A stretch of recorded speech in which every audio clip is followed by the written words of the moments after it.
भाई हो, जब हम गाँव रहते हैं तो सोची कि हमारा से करिया आदमी ये धरती पे ही ना हो, लेकिन जब कमाए खातिर दिल्ली अने हो बारे गए घूमे सरोजी नगर मार्केट बुझल लोग तो देखनी ओजरा कि हमारो से करिया आदमी घूमता रे भाई। तो पूछा नहीं दुकानदार से भाई कहा कहो सुनो हाथला करिया तुम देख लो नहीं अबे साले तो बहुत तरह से नाइजीरिया के हो सो और जाके फिर मन संतुष्टि भय कि धरती पर सबसे करिया आदमी हम नहीं थी हमारे जो लोग करिया बा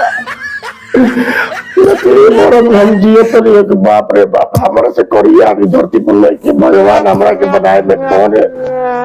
गलती कैलो। लेकिन अब हमारा खुशी बा कि बाप रे बाप हमारो से करिया लोग बा हम तो कोनी के देश में जान तो दूर लागे